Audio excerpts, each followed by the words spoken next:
అలాగే మన తేజ చెప్పాడు, మెయిన్ పర్సన్ ఎవరైతే ఉన్నారో అక్కడే చిరునవ్వులు చిందిస్తూ కూర్చున్నారు మన ప్రశాంత్ వర్మ గారు.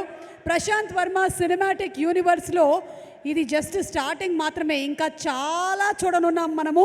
మరి ప్రశాంత్ వర్మ గారిని వేదిక మీదకి ఆహ్వానం చేస్తున్నాము to please speak a few words. ఒక క్యారెక్టర్ని క్రియేట్ చేయడం, ఆ ఇమోషన్ని ఆడియన్స్ అందరూ ఫీల్ అయ్యేలాగా చేయడం, ఆ సినిమా ఆడించేలా చేయడం ఒక దర్శకుడికి కత్తి మీద సాము లాంటి పని. అలాంటి విషయంలో ఆరితేరిన డైరెక్టర్ ప్రశాంత్ వర్మ గారికి శుభాకాంక్షల్ని తెలియచెప్తూ మాట్లాడవలసిందిగా రిక్వెస్ట్ చేస్తున్నాము.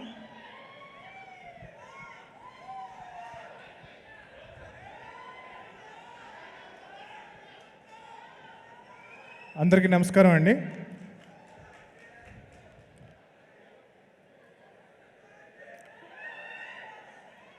ఈ సినిమాకి అందరికన్నా ముందు నిరంజన్ రెడ్డి గారికి, మా ప్రొడ్యూసర్ గారికి థ్యాంక్స్ చెప్పుకోవాలి. ఆ రోజు ఆయన నన్ను నమ్మి ఈ సినిమాని చేయమని ముందుకి ఎప్పుడైతే ప్రోత్సహించారో ఆ రోజు నుంచి ఈ రోజు వరకు is given unparalleled support, and I'm really lucky and fortunate to have met you, sir. ప్రతి డైరెక్టర్కి ఇలాంటి ఒక ప్రొడ్యూసర్ దొరకాలని కోరుకుంటున్నాను. సినిమా తీయడం అంటే ఒక పెద్ద యుద్ధమేనండి. మనకి మేకింగ్ వీడియోలో చూపిస్తారు కదా, అలాగా ఫన్ స్టఫ్ ఏ ఉండదు. So lot of effort, lot of journey, lot of fight. So almost ఒక వార్ లాంటిది ఒక సినిమా తీయడం అంటే. తేజ ఎందుకన్నట్టు నేను ఒట్టి చేతులతో ఈ ఫైట్ చేయలేను. సో నాకు కూడా ఒక వెపన్ కావాలి. సో నా ఫైట్కి అంటే నాకు ఆల్మోస్ట్ 12 ఏళ్ళు పట్టింది. మా డాడీకి చెప్పాను, నేను ఏం లేదన్నా, నేను చాలా టాలెంటెడ్, 1 ఇయర్లో డైరెక్టర్ అయిపోతున్నాను. బట్ 12 ఏళ్ళు పట్టింది నాకు డైరెక్టర్ అవ్వడానికి. సో ఈ వార్లో, ఈ ఫైట్లో నాకు మేజర్గా ఒక వెపన్లా నాకు హెల్ప్ చేసిన Teja, thank you so much. So అంటే సినిమా తప్పితే అంటే నేను కూడా ఎక్కువ 24/7 సినిమా గురించి ఆలోచిస్తాను. బట్ నాకన్నా ఎక్కువ అంటే నాకు తెలిసిన నిద్రలో కూడా, కళల్లో కూడా సినిమా తప్పితే వేరేదేమో ఆలోచించాడు తేజ. సో అంత సినిమా పిచ్చి. మా టెక్నీషియన్స్, కాస్ట్ అండ్ క్రూ అందరికీ చాలా చాలా చాలా థ్యాంక్స్. మీ అందరికీ పేరు పేరున ధన్యవాదాలండి. సో మా టెక్నీషియన్స్ అండ్ కాస్ట్ కన్నా వాళ్ళ ఫ్యామిలీస్కి నేను ధన్యవాదాలు చెప్పాలనుకుంటున్నాను. అంటే సినిమా అంటే ఇట్స్ నాట్ అంటే వీళ్ళే కాదండి, బట్ మనకి ఎవరైతే ముందు కనిపిస్తారో టెక్నీషియన్స్, వీళ్ళ పేర్లు క్రెడిట్స్ వేస్తూ ఉంటాం కదా. సో వాళ్ళకన్నా మోర్ ఇంపార్టెంట్ వాళ్ళ ఫ్యామిలీస్ అనమాట. ఎందుకు అంటే it's not easy to support someone who works in cinema. అందరికీ ఒక చిన్న చూపు ఉంటుంది, మీ వాడేంటి సినిమాల్లో ఉన్నాడా అనేది ఒక చిన్న చూపు ఉంటుంది. సో అవన్నీ తట్టుకుంటూ మనల్ని సపోర్ట్ చేస్తూ, ప్రోత్సహిస్తూ మనల్ని ముందు తీసుకెళ్ళేది మన family. So may it be your parents, your wife, your sister, ప్రతి ఒక్కళ్ళు, మా సినిమాకి పనిచేస్తున్న ప్రతి ఒక్కళ్ళు, టెక్నీషియన్ అండ్ కాస్ట్, వాళ్ళ ఫ్యామిలీస్కి థ్యాంక్ యూ సో మచ్. మీ లైఫ్లో మీ ఫ్యామిలీ మెంబర్ మీకన్నా నాతో ఎక్కువ గడిపారు లాస్ట్ 3 years. సో అది అలౌ చేసి నందుకు చాలా చాలా చాలా థ్యాంక్స్. సో నేను చెప్పాను కదండి, సినిమా అనేది ఒక యుద్ధం అని చెప్పి. సో సినిమా అవకాశం దొరకడం ఒక యుద్ధం, అవకాశం వచ్చిన తర్వాత సినిమా తీయడం ఒక యుద్ధం, దాని తర్వాత సినిమా రిలీజ్ చేయడం అనేది అన్నిటికన్నా పెద్ద యుద్ధం. సో సినిమా తీయడం కన్నా సినిమా రిలీజ్ చేయడం అనేది ఇంకా చాలా చాలా కష్టం అనమాట అండి. సో మా సినిమాలో ఒక డైలాగ్ ఉంటుంది. సో మా సినిమా మెయిన్ థీమ్ ఏంటంటే కనుక, హీరో ఒక టైంలో అంటాడు, నేనేం చేయగలను, నేను ఒక్కడనే కదా, నేనేం చేయగలను అంటే అవతల అంత పెద్ద యుద్ధం ఉంది, అంత పెద్ద వార్ ఉంది, నేను ఒక్కడనే కదా అంటాడు.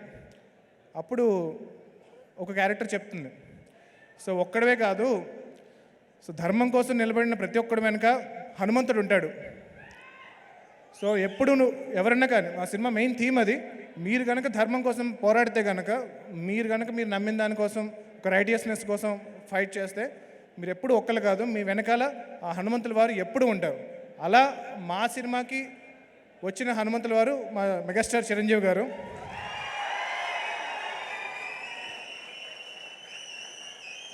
సో తేజకి చిరంజీవి గారితో ఉన్న అనుబంధానికి మా ఫస్ట్ జాంబిరెడ్డికి అడగచ్చు మేము, దానికి ముందు మేము అల్లి ఆయన అవకాశం అడగచ్చు. బట్ ఎప్పుడు మేము అంత అర్హులం అని చెప్పి మేము ఎప్పుడు ఫీల్ అవ్వలేము.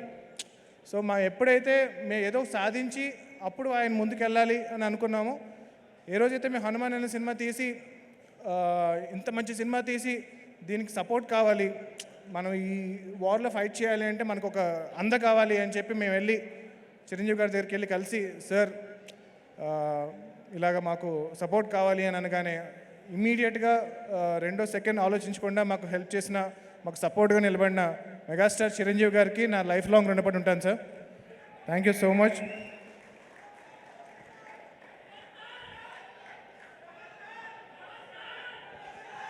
సో చిన్నప్పుడు నేను పాలకొల్లో చిరంజీవి గారి కటౌట్ల మీద పాలాభిషేకాలు చూస్తూ పెరిగాను. సో అలాంటి చిరంజీవి గారి ముందు ఈరోజు స్టేజ్ మీద నిలబడ్డాను. సో నేను స్టేజ్ మీద ఉన్నా సరే నాకు ఇంకా చిరంజీవి గారు అంతే హైట్లో కనిపిస్తున్నారు.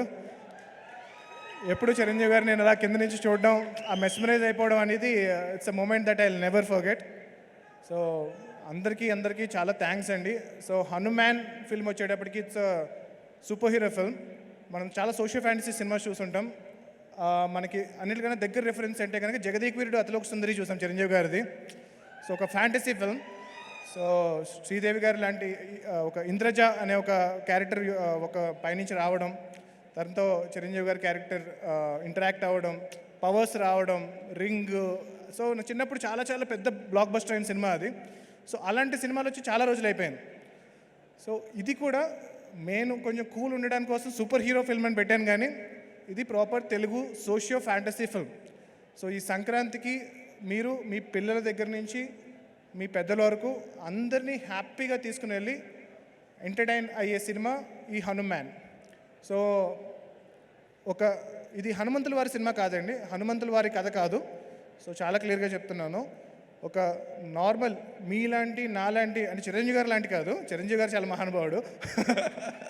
సో మీలాంటి నాలాంటి ఒక నార్మల్ పర్సన్కి శక్తులు వస్తే అతను ఏం చేయగలుగుతాడు, ఒక ధర్మం కోసం ఎలా పోరాడతాడు అనే కథ ఇది. చాలా ఎంటర్టైనింగ్గా చెప్పాం. ఈ సంక్రాంతికి తప్పనిసరిగా మీ ఫ్యామిలీ అందరూ వచ్చి థియేటర్కి సినిమా చూడండి, చాలా ఎంజాయ్ చేస్తారు. And thank you so much for coming here sir. I'm really grateful to be standing on the stage and talking in front of you. ఒక్కసారి జై శ్రీరామ్, జై హనుమాన్.